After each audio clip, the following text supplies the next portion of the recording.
काजल का असली रंग। वासना की आग ऐसी भड़की कि पति पत्नी के उस रिश्ते को भी भूल गई जिसके लिए 12 साल पहले उसने 7 जन्मों का बंधन निभाने का वादा किया था। उसने प्रेमी संग मिलकर पति की हत्या कर डाली। प्रेमी ने योजना तो ऐसी बनाई थी कि पति की हत्या में मायके वाले ही फंस जाएं और वो प्रेमिका संग मौज मनाता रहे। लेकिन उनके मंसूबों पर तब पानी फिर गया जब उनकी कॉल डिटेल्स में 1300 बार बातचीत करने का पता चला। 35 वर्षीय दिलीप कुमार पाठक बिहार के बेगूसराय जिले के थाना तेहरा के गांव रानी टोल में अपनी ससुराल आया था। उसकी पत्नी काजल उर्फ कंचन इकलौते बेटे अंश को लेकर सालों से मायके में रह रही थी। अंश मामा के घर रहकर ही पढ़ता था। काजल भी वहीं रहते हुए एक नर्सरी स्कूल में पढ़ाती थी। वैसे भी दिलीप की माली हालत ठीक नहीं थी। वो प्रॉपर्टी डीलिंग का काम करता था। प्रॉपर्टी डीलिंग के इस धंधे में उसने अपनी सारी जमा पूंजी लगा दी थी। इस धंधे में उसे इतना घाटा हुआ था कि वो पैसे पैसे के लिए मोहताज हो गया था। अपनी स्थिति सुधारने के लिए ही उसने पत्नी और बेटे को ससुराल भेजा था। उसने सोचा था कि जब तक हाथ खाली है तब तक पत्नी और बच्चे को मायके में रहने दे। पैसों का थोड़ा इंतजाम हो जाने के बाद उन्हें वापस बुला लेगा। इसीलिए उसने काजल और बेटे अंश को रहने के लिए ससुराल भेज दिया। उस दिन 25 नवंबर 2017 की तारीख थी। शाम 6:30 बजे के करीब दिलीप घर से अकेला ही बेटे की कॉपी खरीदने चौर बाजार के लिए निकला। उसने पत्नी से कहा कि कॉपी खरीदकर थोड़ी देर में लौट आएगा। उसे घर से निकले काफी देर हो चुकी थी। देखते देखते रात के 10 बज गए, लेकिन दिलीप लौटकर घर नहीं आया। इससे काजल और अंश दोनों परेशान हो गए। दोनों की समझ में नहीं आ रहा था कि वो क्या करें। इतनी रात गए उसे कहाँ ढूंढें। परेशान काजल को जब कुछ नहीं सूझा तो उसने देवर विनीत के पास ससुराल फोन करके पूछा कि दिलीप वहां तो नहीं गए हैं। शाम करीब 5 बजे के करीब बाजार जाने के लिए कहकर घर से पैदल ही निकले थे, लेकिन अभी तक लौट कर नहीं आए हैं। मेरा तो सोच सोचकर दिल बैठा जा रहा है। भाभी के मुंह से भाई के बारे में ऐसी बात सुनकर विनीत भी परेशान हो गया कि आखिर बिना कुछ बताए भाई कहाँ चला गया। फिर उसने बड़े भाई दिलीप के फोन पर कॉल की तो उसका फोन स्विच ऑफ था। उसने कई बार उससे बात करने की कोशिश की, लेकिन हर बार फोन बंद मिला। आखिर उसने ये बात घरवालों को भी बता दी। दिलीप के घरवाले जिला समस्तीपुर में रहते थे।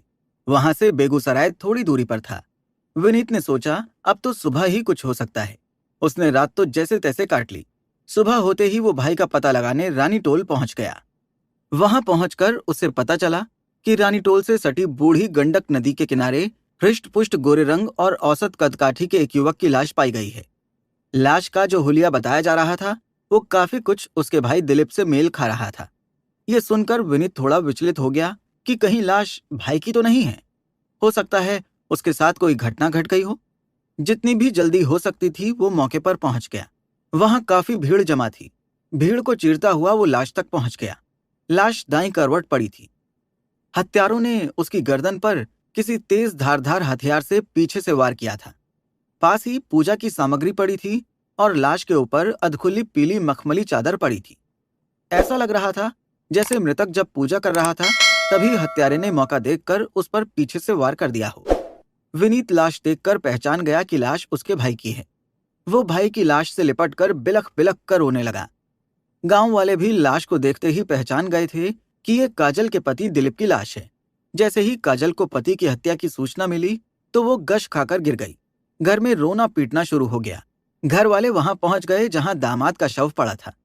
जहां से दिलीप का शव बरामद हुआ था वो इलाका समस्तीपुर जिले के थाना मुफस्सिल में पड़ता था। थाना मुफस्सिल को घटना की सूचना मिल चुकी थी। थाना प्रभारी पवन सिंह पुलिस टीम के साथ मौके पर पहुंच गए थे। पवन सिंह ने इस बात की सूचना पुलिस अधीक्षक दीपक रंजन और डीएसपी मोहम्मद तनवीर अहमद को दे दी थी। वरिष्ठ पुलिस अधिकारी भी वहां पहुंच गए। घटनास्थल और लाश का निरीक्षण करने के बाद थाना प्रभारी पवन सिंह ने मृतक के भाई से पूछताछ की तो उसने बताया कि दिलीप के पास उसका एक सेलफोन था जो गायब है। घटनास्थल पर पूजा की सामग्री के अलावा दूसरी कोई चीज नहीं मिली थी। पुलिस ने पूजा सामग्री और चादर अपने कब्जे में ले ली। कागजी कार्रवाई करने के बाद लाश पोस्टमार्टम के लिए भेज दी गई। फिर पुलिस थाने लौट आई। विनीत ने अपने भाई दिलीप की हत्या की तहरीर थाने में दे दी, जिसके आधार पर पुलिस ने भांदवी की धारा 302-34 के तहत अज्ञात हत्यारों के खिलाफ मुकदमा दर्ज करके जांच शुरू कर दी। दिलीप पाठक हत्याकांड का खुलासा करने के लिए एसपी दीपक रंजन ने डीएसपी तनवीर अहमद के नेतृत्व में एक टीम गठित कर दी। डीएसपी तनवीर अहमद ने घटनास्थल का दौरा करके स्थिति को समझने की कोशिश की। परिस्थितियां बता रही थीं कि हत्या के इस मामले में मृतक का कोई अपना ही शामिल था। वो कौन था, इसका पता लगाना जरूरी था। पुलिस ने मृतक के भाई विनीत पाठक से दिलीप की किसी से दुश्मनी के बारे में पूछा तो उसने बताया कि उसकी किसी से कोई दुश्मनी नहीं थी। काजल ने भी यही कहा। इसी दौरान एक मुखबिर ने चौंकाने वाली जानकारी दी। उसने बताया कि दिलीप और उसकी पत्नी काजल के बीच काफी मनमुटाव चल रहा था। प्रारंभिक जांच के दौरान तनवीर अहमद को काजल की हरकतें खटकी भी थीं, लेकिन उसके खिलाफ कोई ठोस सबूत नहीं थे, इसलिए उन्होंने उससे सीधे बात करना ठीक नहीं समझा था। डीएसपी मोहम्मद तनवीर अहमद ने दिलीप और काजल के मोबाइल की कॉल डिटेल्स निकलवाईं। काजल के फोन की डिटेल्स देखकर उनके होश उड़ गए। उसके फोन पर 1.5 महीने में एक ही नंबर से 1300 फोन आए थे। कई कॉल तो ऐसी थीं जिसमें उसी नंबर से 2 से 3 घंटे तक बातचीत की गई थी। ये नंबर पुलिस के शक के दायरे में आ गया। पुलिस ने उस नंबर की कॉल डिटेल्स निकलवाईं तो वो नंबर लक्ष्मण कुमार पासवान, निवासी रातगांव करारी, थाना तेघरा, जिला बेगूसराय का निकला। पुलिस ने बिना समय गंवाए उसी दिन लक्ष्मण के घर पर दबिश दी और उसे पूछताछ के लिए थाने ले आई। पूछताछ में लक्ष्मण टूट गया। उसने अपना अपराध स्वीकार करते हुए बताया कि उसने काजल के कहने पर उसके पति दिलीप की हत्या की थी। काजल उसकी प्रेमिका थी। ये सुनकर सभी अधिकारी स्तब्ध रह गए, क्योंकि देखने में भोली भाली लगने वाली औरत नागिन से भी जहरीली निकली, जिसने इश्क के नशे में अपने पति को ही डस लिया। आप देख रहे थे कहानी का पहला भाग। अगला भाग देखने के लिए डिस्क्रिप्शन में दिए लिंक पर क्लिक करें और चैनल को सब्सक्राइब कर लें ताकि हमारे हर वीडियो की नोटिफिकेशन आपको मिल सके।